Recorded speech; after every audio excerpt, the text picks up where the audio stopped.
All right, top billing, Seattle Seahawk Nation. Now it's exciting. At first, when I did the introductory with my man Shane Waldron, the new offensive coordinator, I was wondering about that, right? I'm like, man, you go and get Shane Waldron as your offensive coordinator, but you told the entire world that you want to get back to running the ball. The least thing about Shane Waldron would be running the ball is that's not his area of expertise. He is a passing game guy. So I was wondering how that would work out. Now Seattle is cooking with gas. They go out and get Andy Dickerson, his boy, and these boys are in synergy with each other, right? So now you have your run game coordinator, and that's how this type of offense has to work, right? There has to be a synergy between the run game and the passing game because it's so heavy off of play action boot. So with that being said there, man, I could see some really good shit happening in Seattle. I think they may need a little bit of tweaking personnel as we'll go along here. You can see the receivers are just different type of receivers. Obviously, you'll never do anything with a DK Metcalf. But to me, a Tyler Lockett, man, I'm not sure about Tyler Lockett in some of these roles. These guys have to be physical. Cooper Kupp, Robert Woods, extremely physical in the run game, right? Because remember, this is a run-based scheme. So that's why how getting Shane Waldron by himself was a little weird to me. But if you pair him up with the run game guy, then it makes sense because remember, when Ty Gurley was there, this was a run-based team where this guy was the offensive player of the year in the NFL, I believe. The personnel has to match, though. Rams usually have some very good offensive linemen. Seattle Seahawks have maybe one. Need an upgrade in that, but a good way to get an upgrade is to hire a guy like Andy Dickerson because, of course, you're going to get that offensive line expertise as well. So let's look at a few of these run concepts.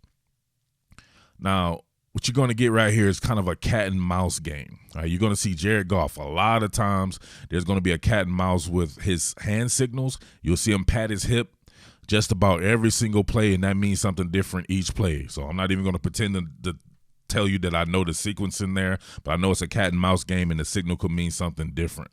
But they want to dictate to the defense. You see here, they dictate by personnel. They run a lot of tight splits, right? A lot of those snug formations. And if you were to do a box count, so you want to count from left or right to the center and see where the strength of the defensive formation is. You made the strength of the defensive formation over here to the offensive right by moving these guys in and having Higbee the tight end there as well. So if you think about in correlation with San Francisco, they do some similar things, but they dress it differently. Obviously, the Rams don't work with a fullback in San Francisco does. So that's a little bit different there. So it's heavy emphasis on tight end play, and they will work with multiple tight ends at that. So I think that Seattle could use an upgrade in tight end, but we'll get to that in another time. All right, so if you do a box count here, you got 1, 2, 3, 4, 5 guys lined up to the right of the center. So probably don't want to run there, right? You would imagine. Wouldn't want to run there, but you can dictate by running to the other side, obviously. So if you see right here, most people are going to run to the strength of the formation, tight end over there and everything. But you're going to have jet action here by Robert Woods to widen the defense, and this is going to be a weak side run. All right, so zone flow, everybody flowing down, zone flow there, and all you did was outflank them. All right, it's just a chess game, and they'll do it different ways. Something's gonna break. You see that right there? Put him in motion. I want you to look right there. You're going to see Jared Goff do this a million times. So this gets the defense thinking about something, but you just don't know what it means right here. Touching that hip, send him in motion, and then bang. Weak side run. Everybody crashed down. He cutting back. Nobody there. And another thing you want to think about is with these guys, a lot of these tight formations they want to work with because they want to force personnel into the box. It's a lot different than a lot of people. They want to spread you out and keep the box more on the lighter side. But they want more people there because they believe in their blocking schemes, and they feel like if they can get that many people in the box, they can break long ones. That's how they'll get a lot of their explosive gains through the run game, by breaking long ones. And if you can get through a lot of this trash, there's just not much more to deal with at the third level. So once again, right, you get the call, send him in motion, and look, he widens the defense. He takes away another defender right here, and we're looking at the banger bounce theory, right? Sealed back inside. So they did a great job here because they were working pretty much past the 9s, so there's no use in keeping this on the outside. So there should be somewhere where you can bang off, usually going to be off the 3 technique, and you can see the hole forming. Right here, you got some.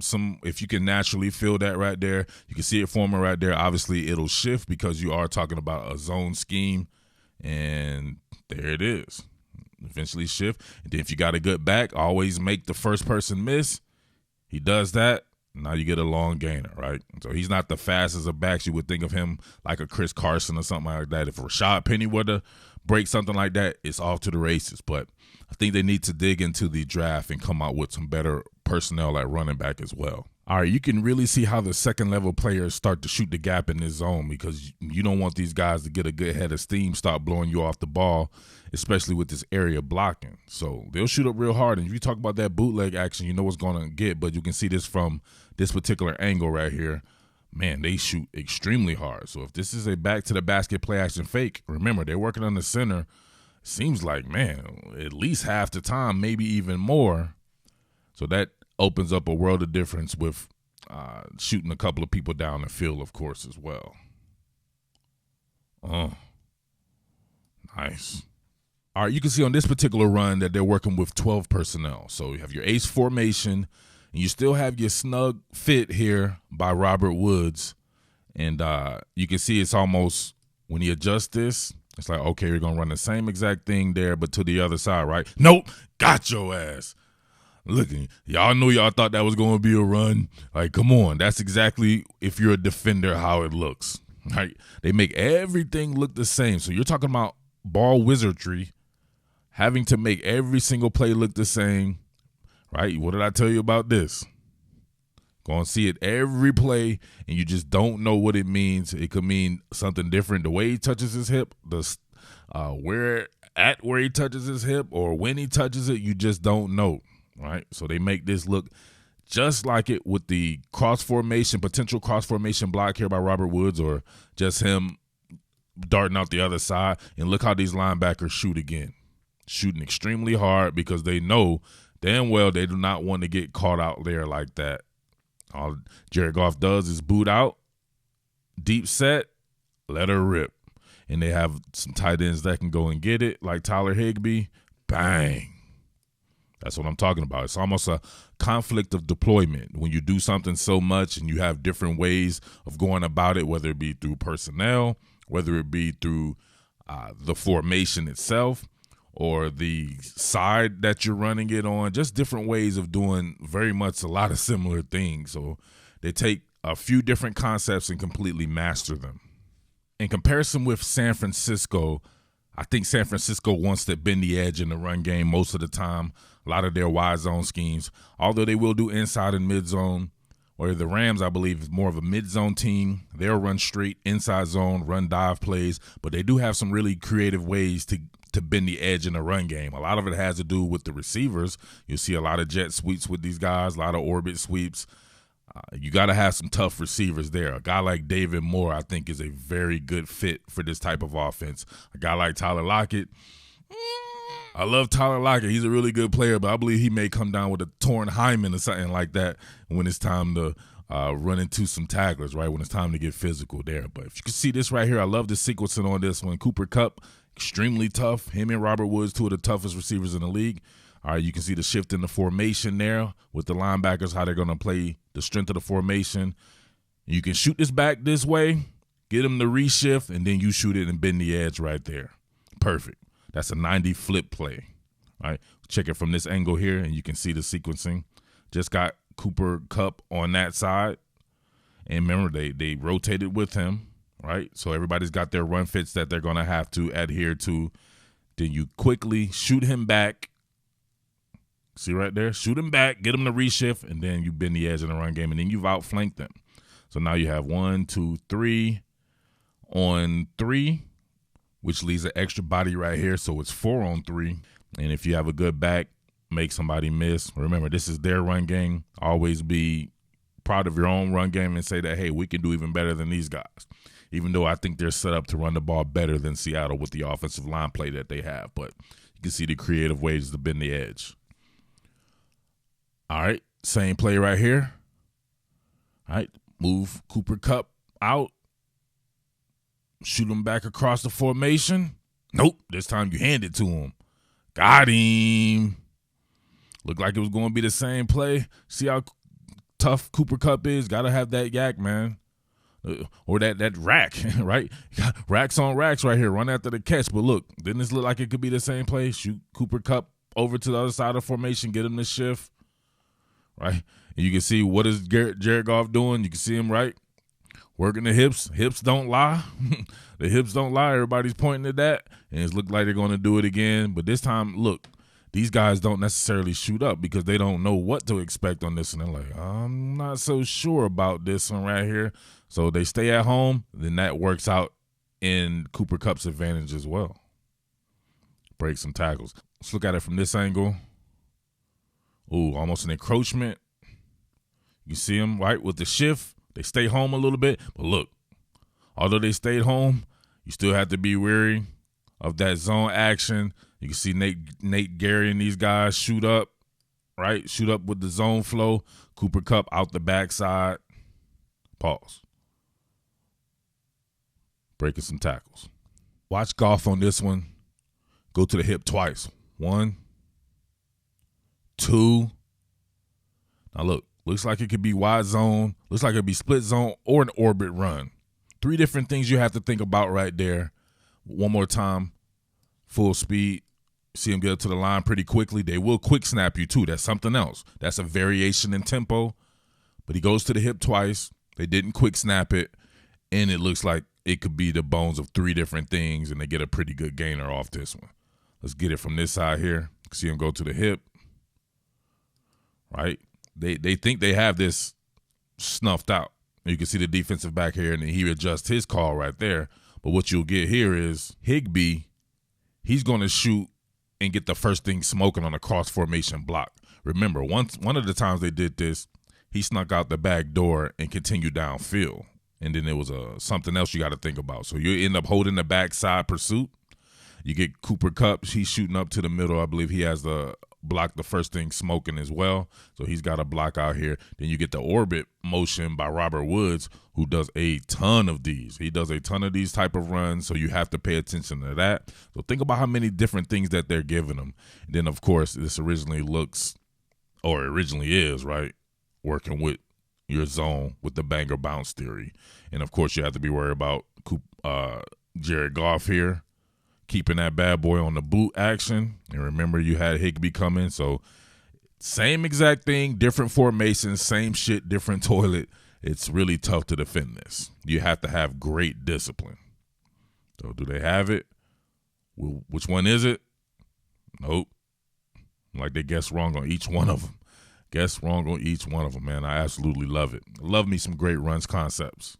A little bit different this time. You're going to have a B-gap run. So what you're going to have is a pin and trap. You're going to have a pin block right here with the down. You're going to have the right guard. He's going to pull. And this guy right here, the 3 technique, he's getting trapped. So he's going to shoot. They're going to have an influence block on him. Both Whitworth and the left guard here are going to influence him to get upfield. And then this should actually take care of the backside pursuit because you can see Gerald Everett will let him go too and climb up to the second level to block. A lot of eye candy going on right there. Just different things right here. You start trapping people and start snot bubbling them dudes, then they start to think twice and they don't want to shoot as hard on the run. Look, boom. It's poorly blocked though. Like this is why this didn't get executed correctly is the reason why it was such a short gainer because it's a great concept. You see the pin right there. Look, the pin on the 2 technique, straight up with the guard. So pin in the 2 technique, and look what they do right here. And they pretend like they're going to block this guy. This is just an influence block. They're not blocking him. They're just kind of getting around him to let him be pulled. But the right guard here has a horrible block.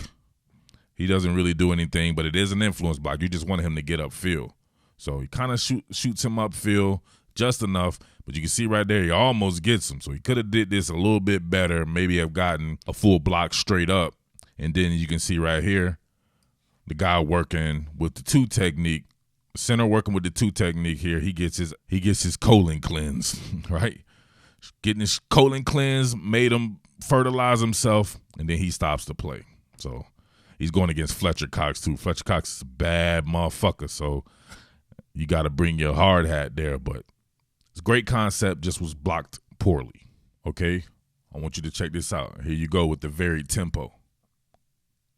Quick snap. Perfect. Now look at that. It was boot action.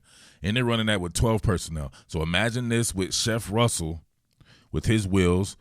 I know people think Jared Goff's not a good athlete. He's a pretty decent athlete there. But Chef Russell obviously is a better athlete, and he will dice your little ass up like celery in these conflict of deployment situations right here. So he'll be able to get a little bit more yardage than this of Jared Goff if he has nowhere to go. But this is what I want you to see right here.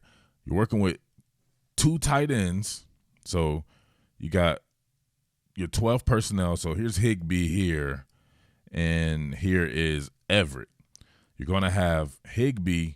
He's going to work pretty much a drag route or a mid-crosser. And then you'll have Gerald Everett. He works a corner route. So they end up being in the same area. And remember, Goff is booting this way as well. It lets you know how involved the tight ends are in this particular scheme. I know you guys love to overrate your personnel. I don't think that any of those tight ends are anything to phone home about. Think about it. Old-ass Greg Olsen came and started. That lets me know all I need to know. You got to look through the draft. This is a good draft to get some tight ends, especially in the second round. Some guys that are fit and kind of give you that Gerald Everett look here. Maybe one of the other guys can emerge as the Tyler Higbee there. Maybe it's Kobe Parkinson. Obviously, with the quick set, boom, looks like it's going to be the zone play. That zone action, making everything look the same. Goff does a great job of making everything look the same, man. Coming out there, and that's something, even the ball placement, when you're doing these back-to-the basket play-action fakes, having to whip that head around real quick, right? Pause. Some you dudes be whipping some head around, but it ain't this type of head, if you get what I'm saying right there. So pretty cool concept there, but that's more of a personnel type concept, having those guys get open or having the guy who's your point guard have a little bit better wheels than Jared Goff, which Chef Russell does. What more can I say? Top billing.